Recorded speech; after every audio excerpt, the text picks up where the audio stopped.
बिस्मिल्लाहिर्रहमानिर्रहीम। आज की कहानी उस वक्त की है जब हमारे प्यारे नबी हजरत मोहम्मद सल्लल्लाहु अलैहि वसल्लम मक्का की गलियों में चलते थे और पूरी कायनात की रहमत उनके कदमों से महसूस होती थी। लोग उन्हें देखते, उनके चेहरे की नूरानी मुस्कान देखकर घबराए हुए भी दिल में सुकून पाते। एक दिन जब नबी सल्लल्लाहु अलैहि वसल्लम गुफा हिरा की तरफ चले, वहां दूर दराज पहाड़ियों के बीच उन्हें एक अजीब सी गूंज सुनाई दी। नबी सल्लल्लाहु अलैहि वसल्लम ने देखा कि हवा में कुछ हलचल है, जैसे कोई अदृश्य ताकत उनके पास आ रही हो। अचानक एक जिन्न सामने आया, मगर यह कोई बुरा जिन्न नहीं था, बल्कि उलझा हुआ, परेशान और डर के साए में था। नबी सल्लल्लाहु अलैहि वसल्लम ने अपनी रोशनी भरी आंखों से उसे देखा और मुस्कुराए। जिन्न ने डरते हुए कहा, मैं इंसानों की दुनिया में रहकर उलझ गया हूं, मुझे समझ नहीं आता कि मैं सही रास्ता क्या हूं। नबी सल्लल्लाहु अलैहि वसल्लम ने बड़े प्यार से कहा, तुम डर मत, अगर तुम अल्लाह की रहमत चाहते हो तो बस अपने दिल को नेक कर दो और मुझसे सीखो। जिन्न ने कहा, मैंने कभी इंसानों की तरह प्यार और रहमत नहीं देखा। आपके चेहरे की चमक और आपकी बातें मुझे बदल सकती हैं।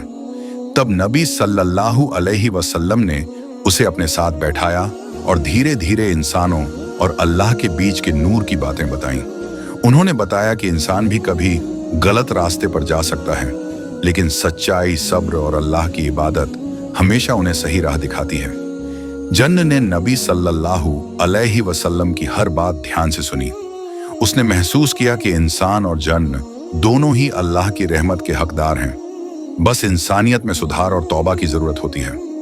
नबी सल्लल्लाहु अलैहि वसल्लम ने कहा, जो इंसान अपने दिल को नेक करता है, दूसरों को नुकसान नहीं पहुंचाता और अल्लाह से डरता है, उसकी अच्छाई जन्न और इंसान दोनों के लिए मिसाल बन जाती है।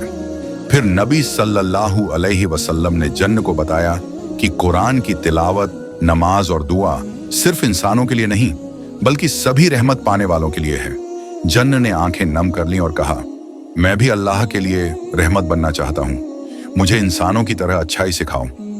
नबी सल्लल्लाहु अलैहि वसल्लम मुस्कुराए और उसे ये सीख दी कि हर रोज अपने दिल को साफ रखना, दूसरों के लिए दुआ करना और किसी का नुकसान न करना ही सबसे बड़ी इबादत है। जन्न धीरे धीरे बदलने लगा। वह इंसानों की दुनिया में सही राह पर चलने के लिए तैयार हुआ और उसने नबी सल्लल्लाहु अलैहि वसल्लम से दुआ और मदद की। नबी सल्लल्लाहु अलैहि वसल्लम से ने उसे यह भी बताया कि चाहे इंसान हो या जन्न, अल्लाह की रहमत हमेशा उनके साथ है, बस जरूरत है कि वो खुद को सही रास्ते पर लगाएं। इस वक्त नबी ने जन्न को एक अद्भुत पैगाम दिया, जब तुम किसी के लिए अच्छाई करोगे तो वही अच्छाई तुम्हारे लिए कई गुना लौटेगी। यह इंसान और जन्न दोनों पर लागू होता है। जन्न ने महसूस किया कि नबी की हुकमत और रहमत ने उसे बदल दिया। अब वह डर और उलझन में नहीं था। उसने ठान लिया कि वह इंसानों की मदद करेगा और अल्लाह की राह दिखाएगा। नबी ने मुस्कुराते हुए कहा, अच्छा, अब लौटो, मगर याद रखना तुम भी रहमत बन सकते हो।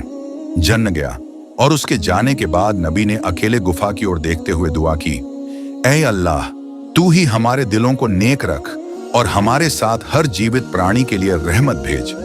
इस वाक़ये से हमें ये सीख मिलती है कि नबी सिर्फ इंसानों के लिए नहीं, बल्कि पूरी कायनात के लिए रहमत थे। इंसान हो या जन्न, हर दिल को सही राह दिखाने की ताकत उनकी नूरानी जिंदगी में थी।